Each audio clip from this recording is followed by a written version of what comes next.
when you've run something yourself for 9 years, you need to go and hire a CEO that not only is going to be good enough to take the business on, but also get them through the next exit, which is a really important part of the investment as well. I just couldn't deal with this idea that my competitors were out there getting more opportunities than I was. So for me, it was about being everywhere and creating this brand that Andrew was almost like 10 people at the same time. You are often the risky candidate, you're batting against much bigger companies. And so the person on the other side's got to take a risk. And they're not going to take a risk if you send in the junior salesperson. They're going to take a risk if you turn up. And you because they're looking at you going, if I pick you, my job's on the line. But if you want to really accelerate growth and you want to take every opportunity that's available within the sector you're in, for me, you just have to... Hi, I am Andrew Hulbert, and my story is I'm council estate background. I am working class. I am all about starting from the bottom with nothing. I have been on this crazy journey for the last 10 years or so, where I went through university, which I got into by the skin of my teeth. I went and did a graduate scheme in the property services sector. We got bought out by a big business, which I hated. I was so good at working for a small business, could not work for a big one. Still not been able to work that out today. Look, when I was 27, I left that business and I started Pareto, my business, from my bedroom. And when I say I had nothing, I mean, literally, it was just me and a laptop and me in my pants trying to work out what the bloody hell I was going to do for the next 10 years. And no funding, no backers, no friends, no nothing. Just the whole idea about creating this great business. Over 10 years, we took Pareto to a £50 million turnover organization, 500 staff. We sold services to the biggest tech businesses in the world. And I was lucky enough to orchestrate a $100 million exit across that time as well. I finished up working a couple of years ago when I was 37. And the last 2 years have really just been about decompression, trying to look back and go, what on earth just happened in that last 10 years? Because there are big chunks of it that I cannot remember. And also just reconnect with my wife and my kids and my family and my friends and really just decompress and just go, wow, that was an incredible journey. We managed to set a goal and actually achieve it, which not many people get to do. And yeah, now I live on a nice farm over in Oxfordshire, generally driving a quad round, picking fruit and cooking jam and all that sort of stuff. And eating sourdough. So, yes, in 90 seconds, that is my story. Thank you very much for listening. That's brilliant. As you said, ex-council house, I'm thinking about your LinkedIn profile. And where people put ex-Amazon and all that other shite, that ex-whatever. You should put ex-council house in your sort of LinkedIn profile. Well, look, my family, so my nan and gramp, they moved on to that council estate in the early 50s in a caravan. They didn't even have a house to begin with. And they had like 3 kids and a couple of foster kids in a caravan in the early 50s as they were like moving on to the estate. So it was a really early thing, and eventually, like we said, we managed to drag everybody off the estate and out from there. But yeah, that's the real, genuine, like humble beginnings from that perspective. And whereabouts was the estate? Well, it's in Oxford, which people would think, well, Oxford's very posh. It doesn't have council estates in Oxford. But yeah, we got about 3 or 4. So yeah. Before Margaret Thatcher sold them all off, everywhere in the country had social housing. I know.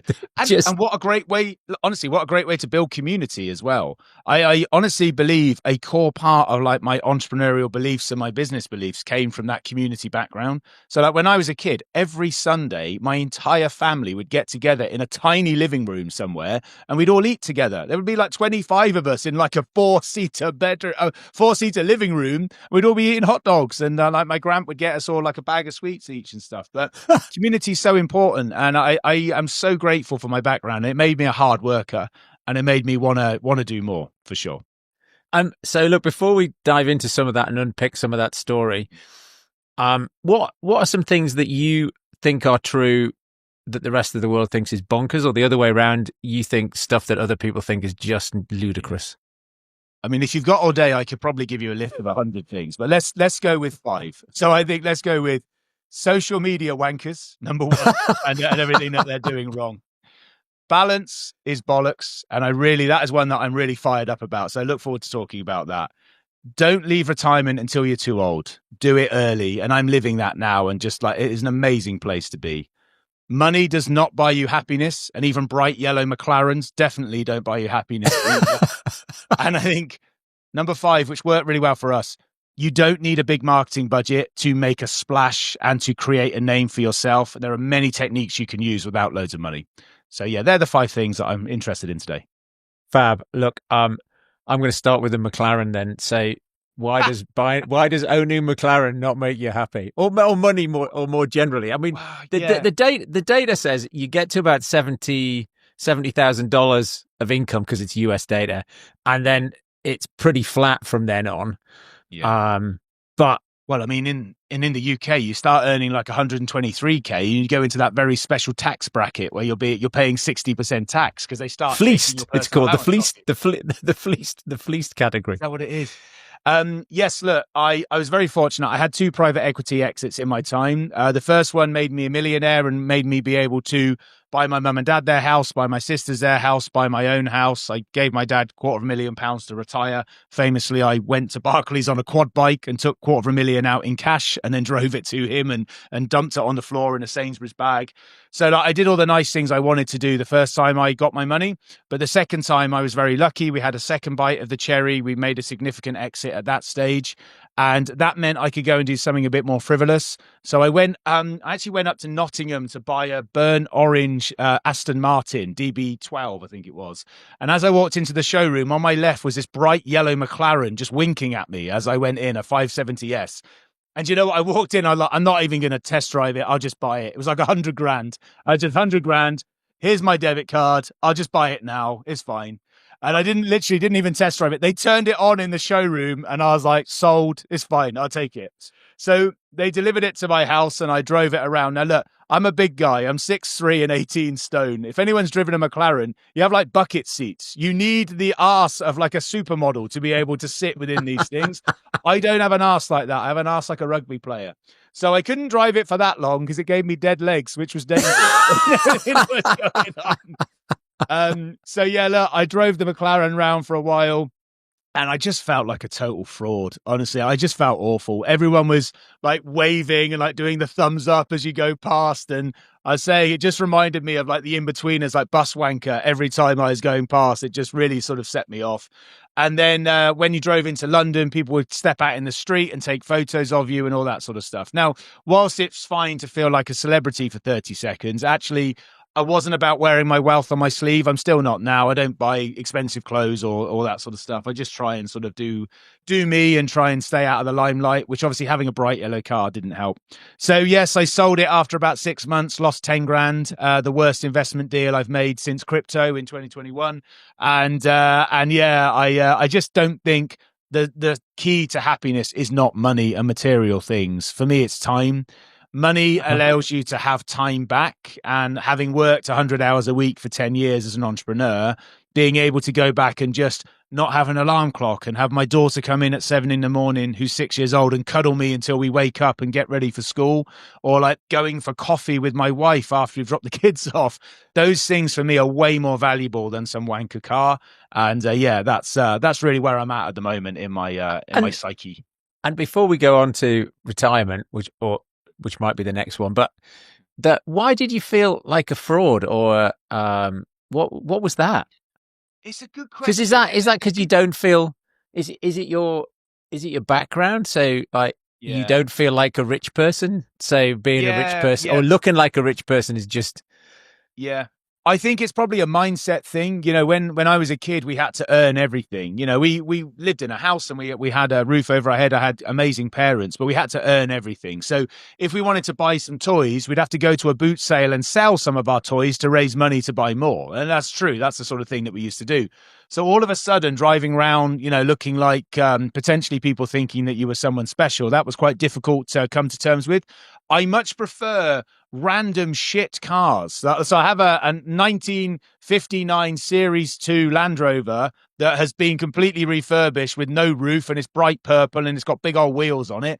I'd much prefer to drive around my farm in something like that than try and take the McLaren around. So yeah, I think because I didn't come from money, and money has never been important to my family at all, I was almost a bit embarrassed with that wealth that was there and showing it overtly. So that just didn't work for me. Not to say I may go and buy an Aston Martin eventually, but not at the moment. I'm not in that space.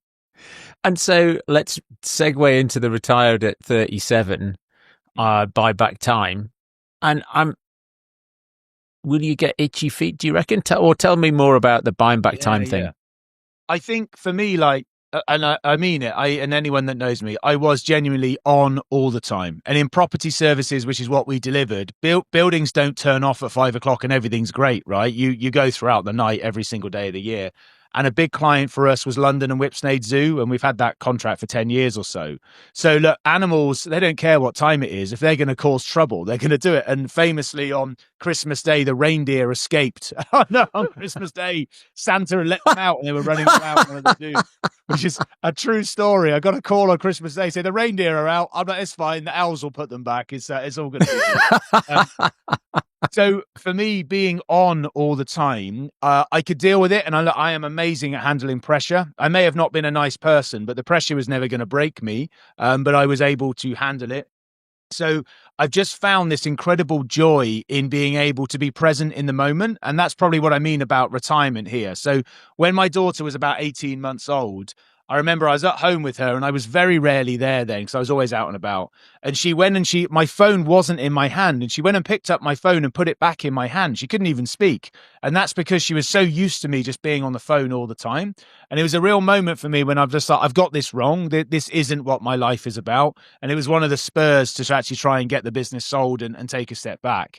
And also itchy feet. One thing I did, which is great advice for anybody who's selling a business. I worked with a business psychologist for the last 8 weeks leading up to the sale, a guy called Stuart Duff at Pern Candola. And he just prepared me for what it was going to be like. And he likened it to winning a gold medal. So he was like, a lot of gold medalist athletes, they train and train and train and train, and then they get their reward and then they get depression afterwards. And he said, it's about swimming towards an island and eventually you're going to get to that island. But when you get there, you better work out what happiness is about for you. Otherwise, you're just going to be hit with depression. And so we worked on that for 8 weeks and it was incredibly powerful for me to think about it that way. And I've been really good for the last couple of years. I'm loving life and definitely not interested in starting another business at this stage. Very good. Well, so thinking about your always on then, I guess that's the balance is bollocks. So 100-hour weeks. If you hadn't worked quite so hard, you might not have got quite the thing. But you reckon you're either all in and you winning, or you're just sort of bumbling along. Yeah, and I actually don't say this to be offensive to many people, but I just think that if you're running a business that's doing £1 million and you've started and you're getting to £1 million, but you're really struggling to go from like 1 million to 10 million, which many people do struggle with that growth piece. Yeah. I just couldn't deal with this idea that my competitors were out there getting more opportunities than I was. So for me, it was about being everywhere and creating this brand that Andrew was almost like 10 people at the same time.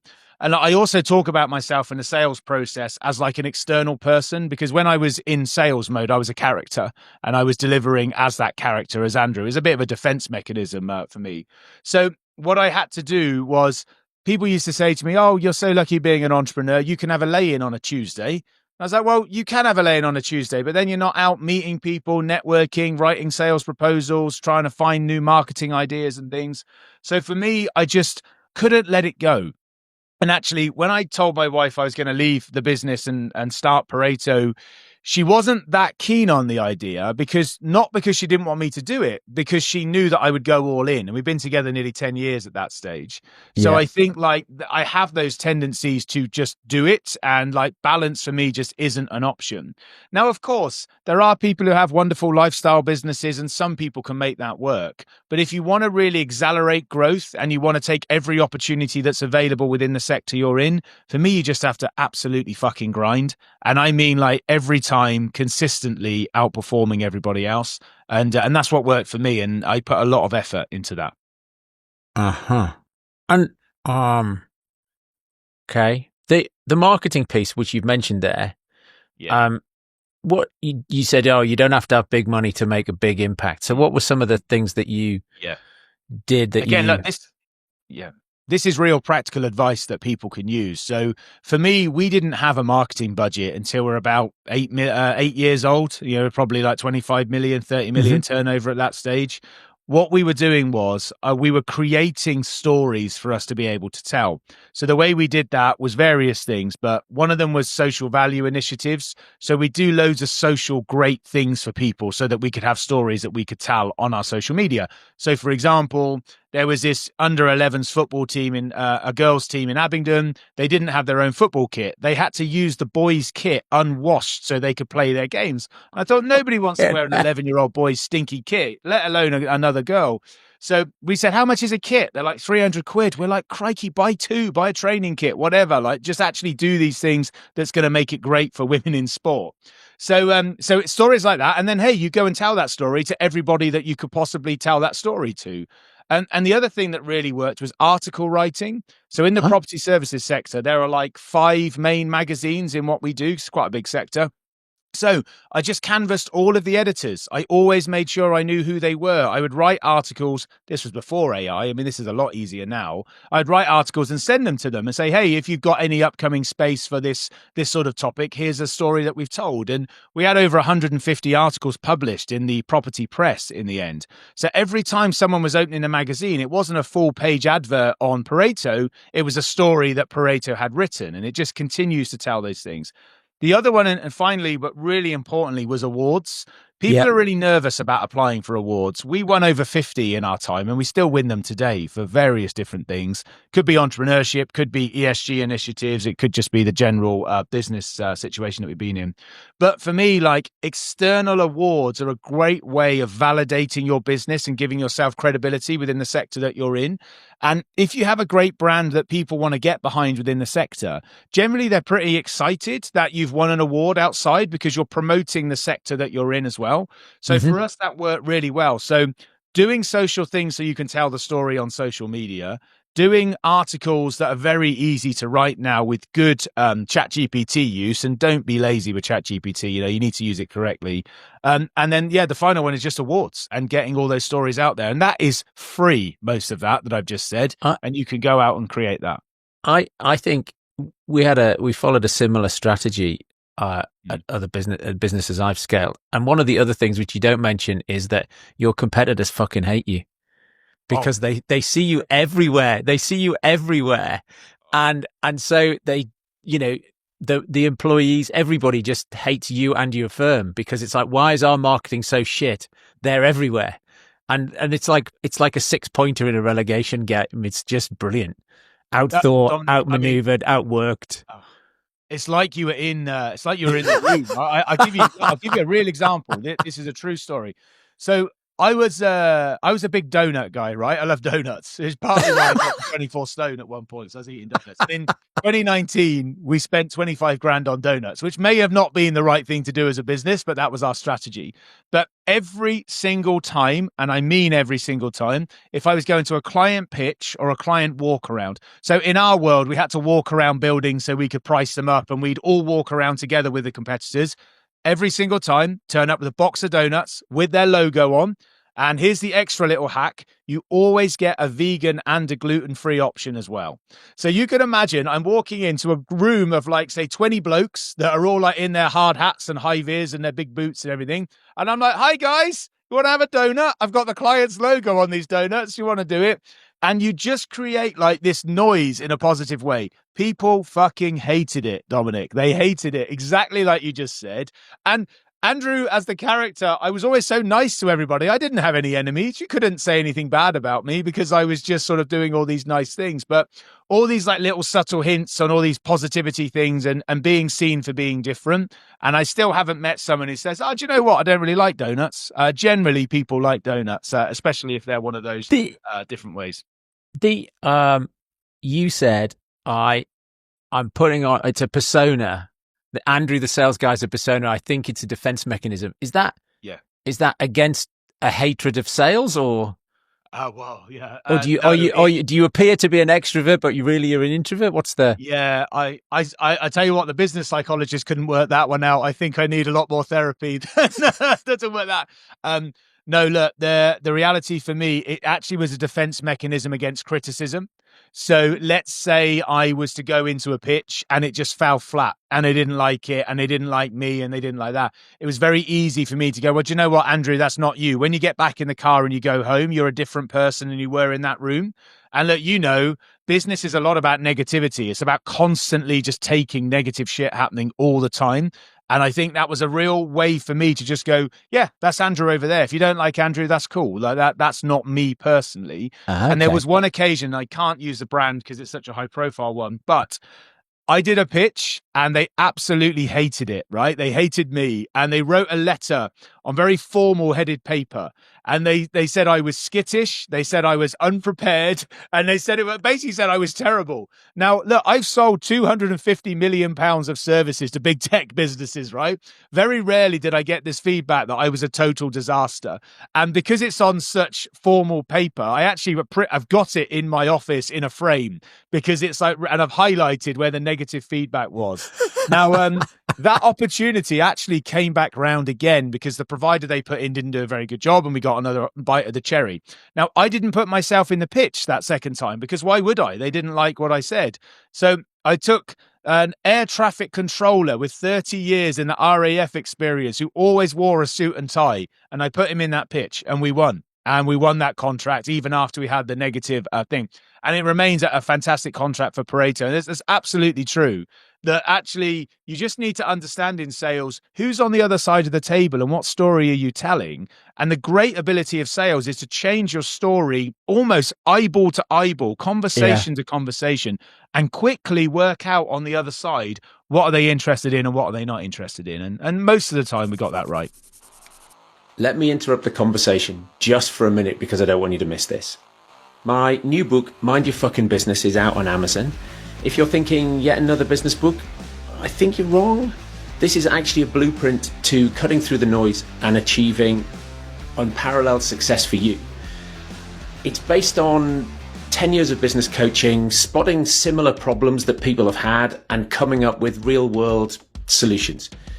If it's supercharging sales, if it's mastering talent acquisition, building a powerhouse brand, cultivating a company culture that breeds success, then this book is a ticket to your transformative journey. It's filled with practical tools and frameworks that I use every single day with my clients as part of their coaching program. If you want to take your business from good to great, look, you can go to Amazon and you can buy it, or you can click the link in the show notes and head over to monkhouseandcompany.com. And I'll give you a copy. I'll send it to you today. I'll send you a copy for free. I want to help you build a fantastic business. Now, back to the conversation.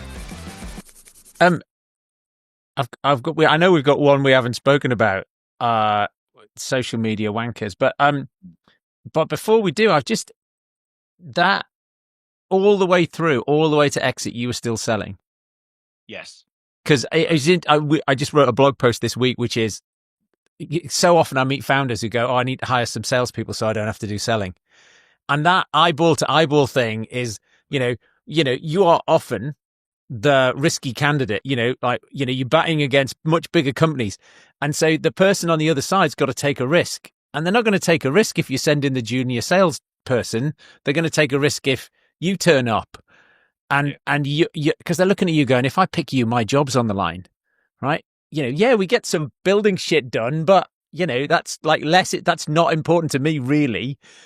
You are so bang on. I 100% verbatim agree with what you've just said.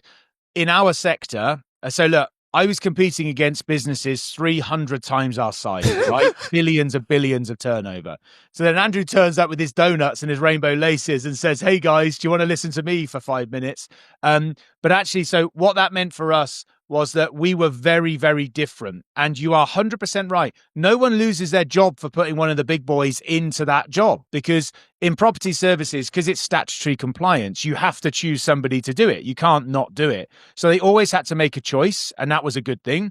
And what we tried to do was make sure that we were obviously going to be the choice. That was always how we were trying to make it happen. But we would do things like, you have to use your skills and the benefits of your business. You have to use against the big companies. So, for example, our carbon footprint was 169 tons per year, right? The big boys, their carbon footprint was over 1 million tons per year. So when we were going in and talking about sustainability, we were saying, if you truly care about sustainability, do you want to support 1 million tons a year or 169 tons? And by the way, here's a jar of 5,000 jelly beans. And, this is their representation. And ours is 1/3 of a jelly bean, just to make sure you understand how different we are between those two things. You see, food played a big factor in my sales process. And for me, it was about like the David and Goliath thing. It was about saying they're too big, they've lost touch, they're not going to deliver a great service to you, they don't care about you as a customer.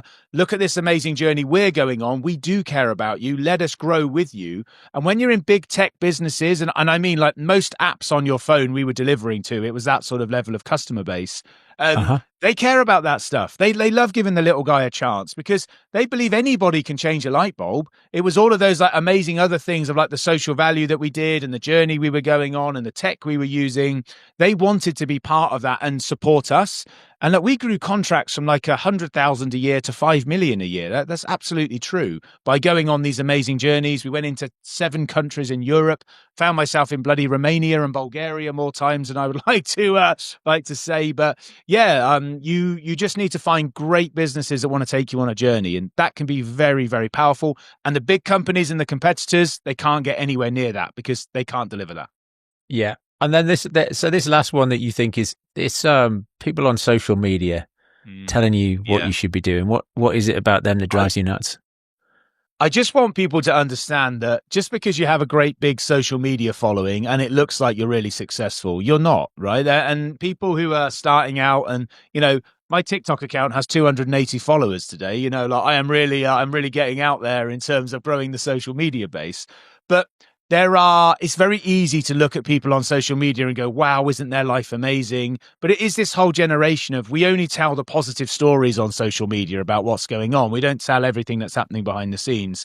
And I think my advice to anybody, especially younger people that are looking up, is hard work and graft. That's what you need to actually go out there and do. And a lot of these people that say they're making 100 grand a month in this, that, and the other, they're not. It's a total lie, unless maybe OnlyFans and that, but that's a whole different thing.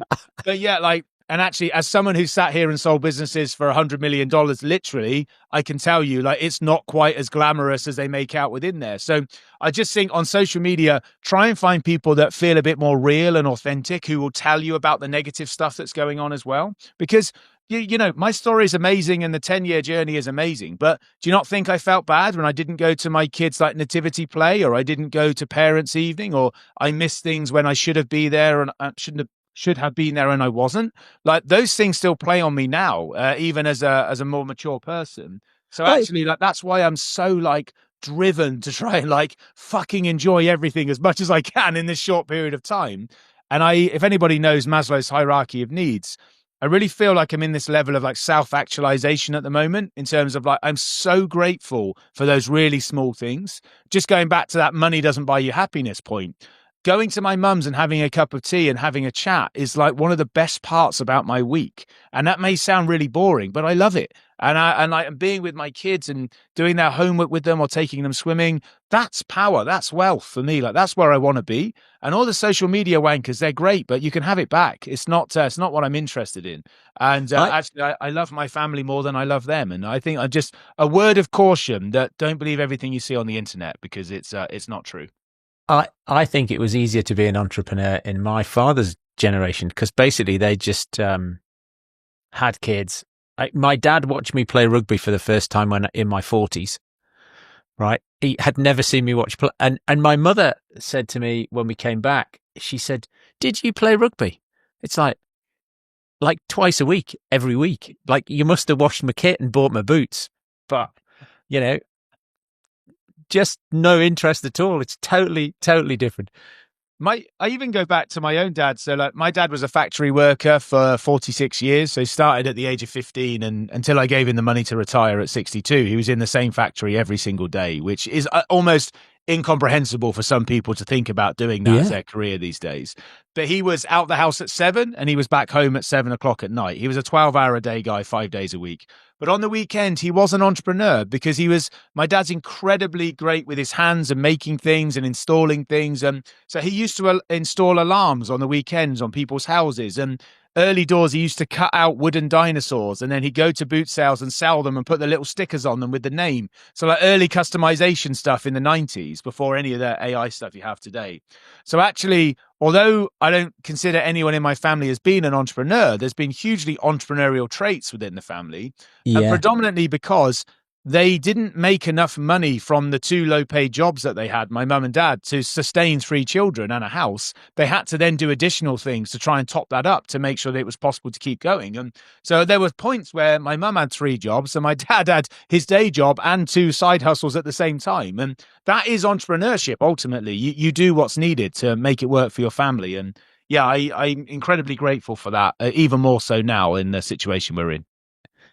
One of the things that I ask guests about is there's three bits to this. One is, there's some stuff that we've talked about that only you can do as a founder, like leading the sales, finding equity partners, raising capital, building a vision and selling it. Like there's a whole load of stuff that only you can do. Often people get stuck and their business plateaus because they're too in the weeds. So I want to ask you how you managed to buy back time. Then leadership team, other than you, did anyone on the leadership team do the whole journey with you? And maybe you got some comments on that.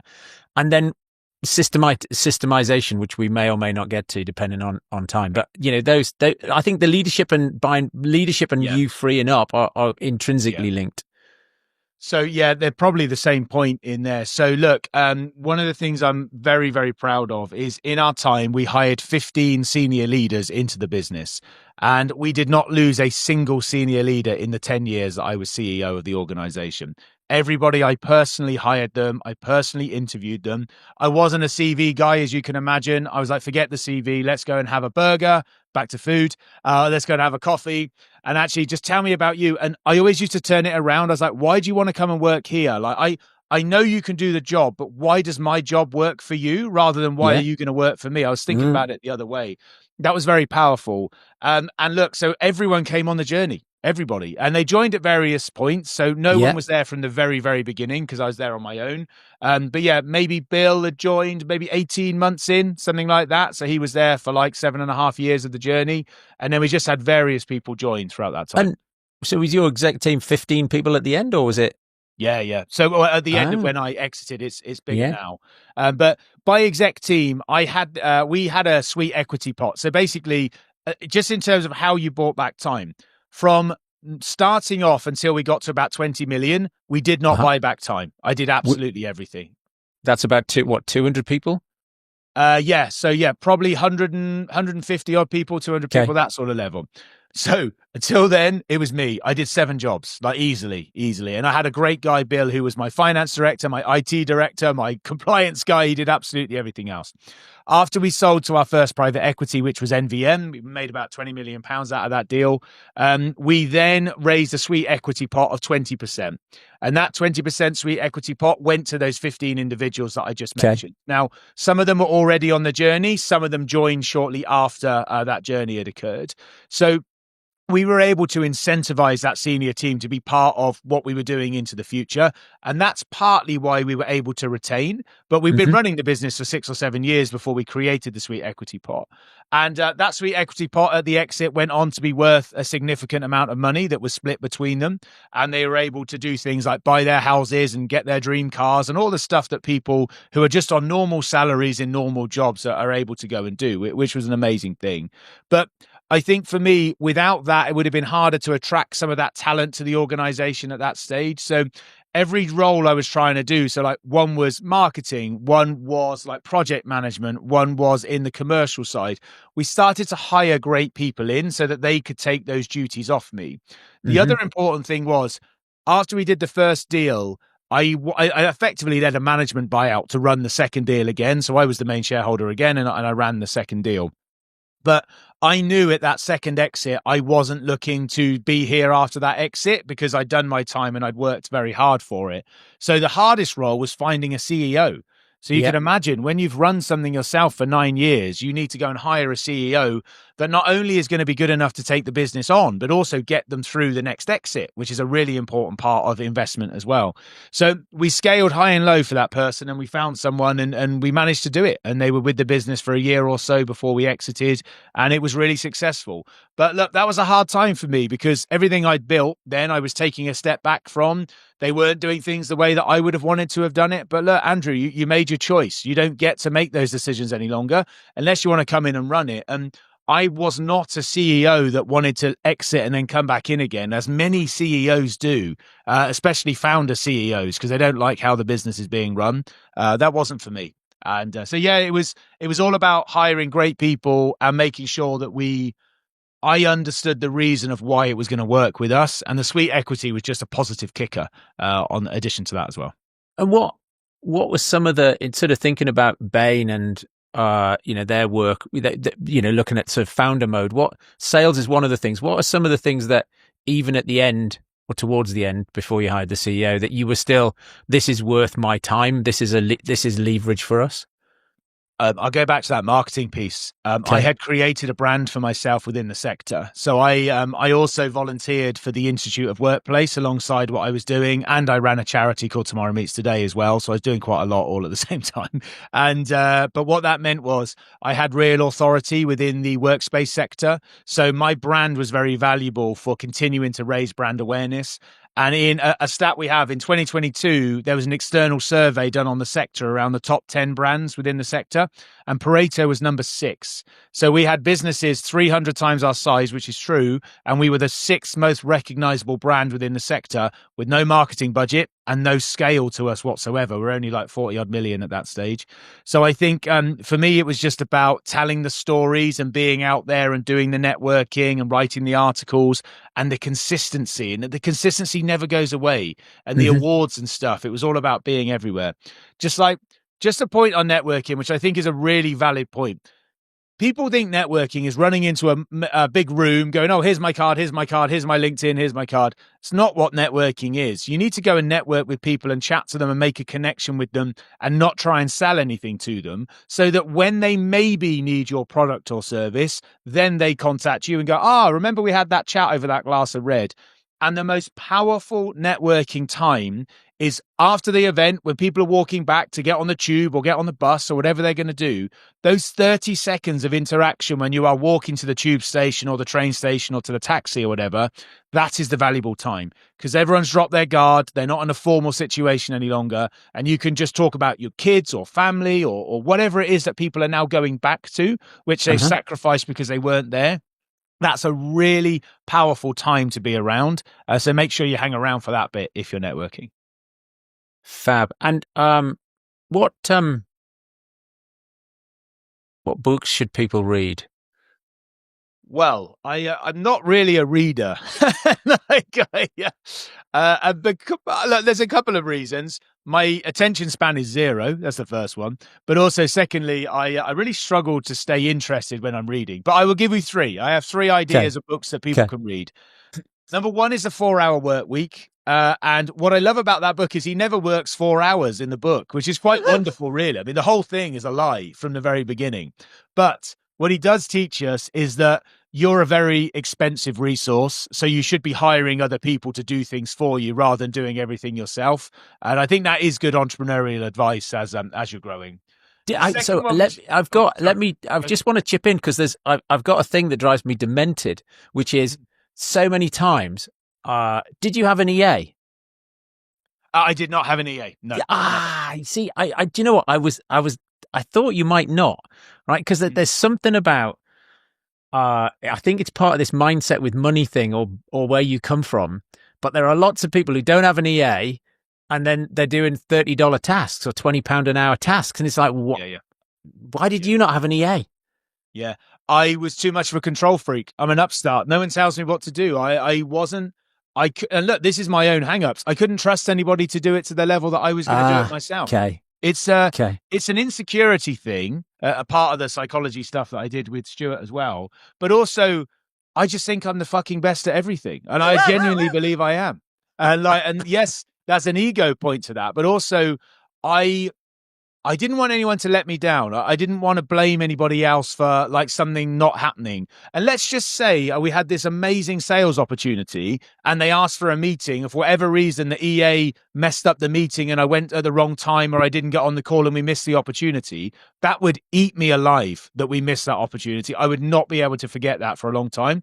And even though it would be my fault. So look, I was obsessed, Dominic. No one could do it better than I could. Okay. So that's partly why I was running. And you're absolutely right. I was doing $10 tasks at times, but that was also how I was effective because I was really fucking good at it. Next book, sorry. The next book is called The Escape Manifesto. I actually read this on my honeymoon, and look, the crux of the book is if you want to take a step out and start your own business, create a little fund for yourself on the side. So stop buying all the coffee, stop going to football, stop pissing money away on a Friday night. Create a little pot on the side of money, maybe about 6 months worth if you can do that over a period of time, and just give yourself a safety net so that if you want to step out at one point, then that is your safety net for 6 months to have a go at running a business. That's the crux of that book. It's not a very long book. It's not a particularly good book, but actually I found it a very accessible read when I was on the beach in Tanzania or whatever I was, especially as I don't like reading. I picked up a book from years ago in a petrol station called The Little Book of Calm, and it had a thing in saying have a fuck them fund, have 3 months cash because if you don't spend money, you can have 6 months. And that just meant I went back to work the next week as a volunteer, and just was fucking awful in every meeting I was in because at that point I didn't care if I got fired, so I just started speaking my mind. I was insufferable. I love that, the fuck them fund. It's so true because look, I was talking to a friend of mine only today. He's 40 years old, 2 kids. He is grinding his ass off in corporate world right now. Yeah, he is working every hour that there is. He's working late in the office in London. He's coming back, putting his kids to sleep. He's then working after that. And then he's doing stuff on the weekend. So he's ready for the week ahead. He's in a normal salaried London-based corporate job.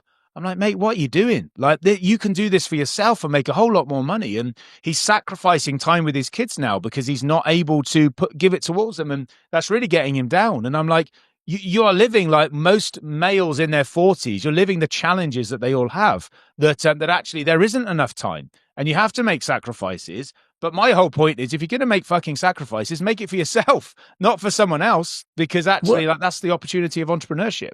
And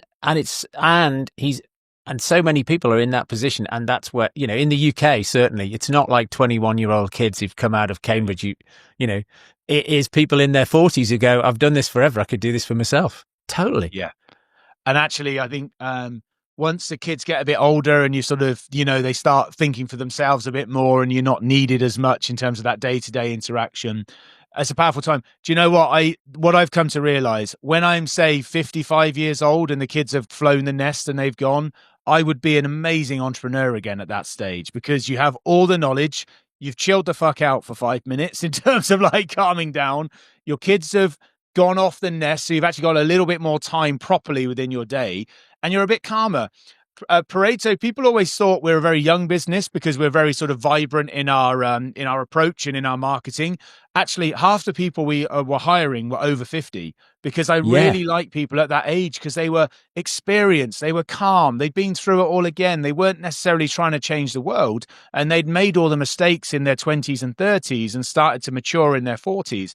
It's a really powerful group of people to hire. And it just worked particularly well for us. And I really enjoyed those older members of our team. And they were an important part of it for us. It was really, really powerful. What's the other book? The final one is The Beer Mat Entrepreneur, which is about the Cobra Beer founder. And I just like it because it's about food and drink, which has been a core theme of what we talked about today. But it's just this whole concept of starting the business on the back of a beer mat in a pub and just making it happen.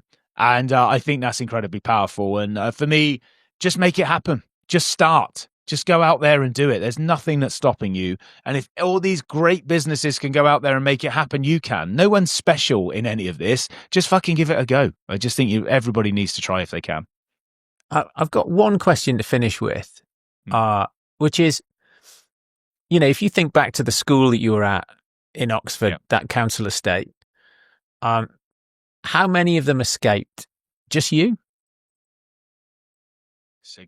And so then the question is, was it the mindset instilled by your father, or did you get lucky somehow?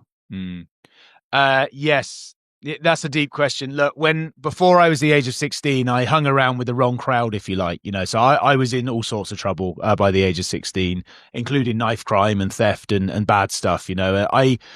The moment for me that maybe was lucky, I just had, I was able to get decent grades in my GCSEs without trying very hard.